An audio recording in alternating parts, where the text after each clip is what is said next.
ऊंची नीची जमीनों पर काम करना होता है, तो ये बहुत कॉमन है, साधारण है, जिसमें कि घुटना में और टखने में दर्द होने की संभावना है या मोच लगने की संभावना है।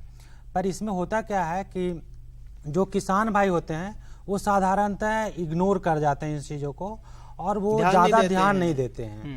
तो इससे करना क्या चाहिए कि 4-5 चीज़ें जो अभी हम बताने जा रहे हैं उसको तो वहीं पर तुरंत जरूर कर लें, और उसके बाद जो संबंधित डॉक्टर हों पड़ोस में या आसपास के कस्बे में जहाँ भी छोटे डॉक्टर बैठते हैं उनसे ज़रूर दिखाएं।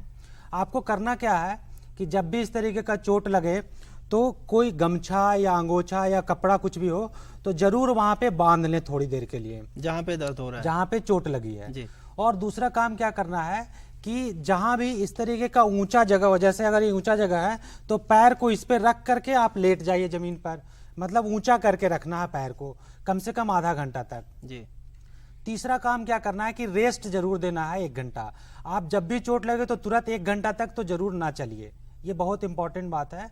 और चौथी बात ये ध्यान देनी है कि कोई बर्फ का चीज जैसे ठंडा हो तो उसको आप एक रुमाल में बांध करके और ऐसे जगहों में लगा लें। बर्फ की सिकाई जिसको कहते हैं, बर्फ की सिकाई कर ले। उससे क्या होता है कि जो इन्फ्लामेशन की प्रोसेस चलनी होती है, सूजन की प्रोसेस चलनी होती है, वो कम हो जाती है। और एक बात और ध्यान देना है कि गर्म की सिकाई 25 घंटे 24 घंटे तक नहीं करनी है।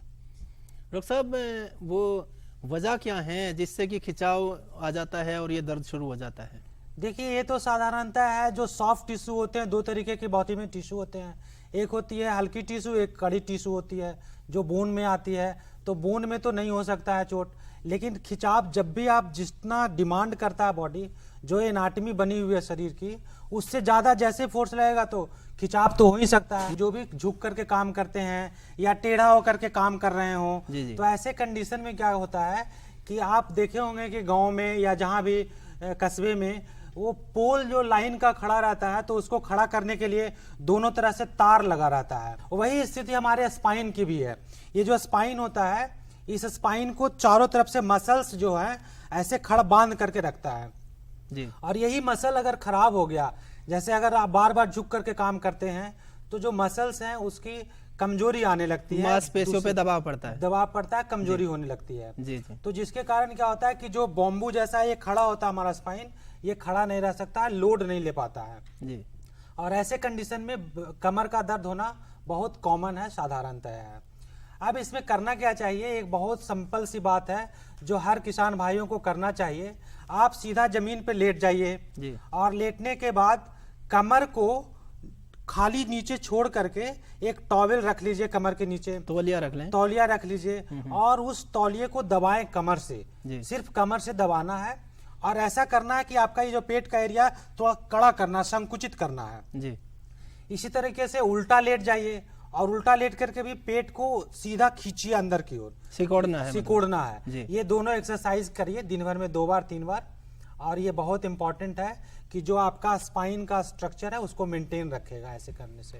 तो डॉक्टर साहब, गांव में तो जैसे किसान भाइयों के बच्चे भी खेत में जाते हैं, वो तो और जल्दी इससे प्रभावित हो सकते हैं। जो बच्चे होते हैं ना 18 साल से कम, उनका बोन का ग्रोथ नहीं हुआ रहता ठीक से।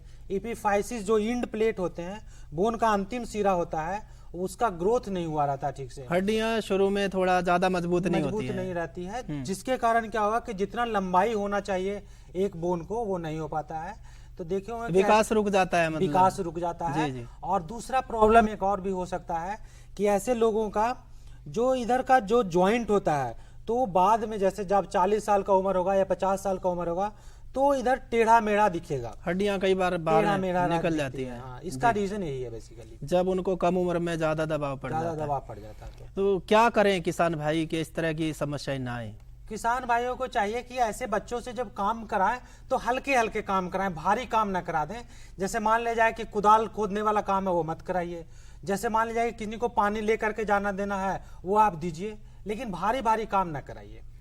अच्छा, इसके अलावा आप क्या कुछ सुझाव देना चाहेंगे कि इस तरह की समस्याएं बिल्कुल ही ना आए? सबसे इम्पोर्टेंट बात तो ये है कि उनको जो भी लोड लेकर के चलें, वजन लेकर के चलें, तो कुछ वजन लेकर के चलने समय कुछ सावधानियां बरतनी है। जैसे मान ले जाए कि 40 केजी का कोई वजन है, गट्ठर है, उस वजन को आप 20-20 केजी में 2 भाग में बांट दीजिए और पहले 20 केजी का ले जाइए, फिर दोबारा 20 केजी का ले जाइए। ज्यादा भार एकदम ना उठाएं, एक बार में ना उठाएं। दूसरा बात क्या करना है कि जो भी वजन होगा वो वजन को अपने शरीर से जितना क्लोज लगा सकते हैं क्लोज लगाइए, दूर करके ना उठाइए। जैसे यहाँ पे कोई वजन 40 केजी का मतलब तो ज्यादा जोर लगाना पड़ेगा, ज्यादा जोर लगाना पड़ेगा। इसमें शरीर का मैकेनिकल वर्क कम करना पड़ता है और काम ज्यादा हो जाता है। तीसरा बात यह है कि जब भी स्लिपरी सरफेस पे चलना हो तो अवॉइड करें कि जो फिसलन वाली जगह वाली ना हो। चौथी बात यह है कि जब सामान ढोएं तो जैसे मान ले जाए कि अगर मान ले जाए कि कैरी करना है 10 केजी का वेट, तो 5 केजी का एक हाथ में ले लीजिए, 5 केजी का दूसरे हाथ में ले लीजिए और ऐसे करके दोनों हाथ से लेकर के चलिए। एक ही तरफ 10 केजी का वेट लेकर के बहुत दूर तक नहीं चलना।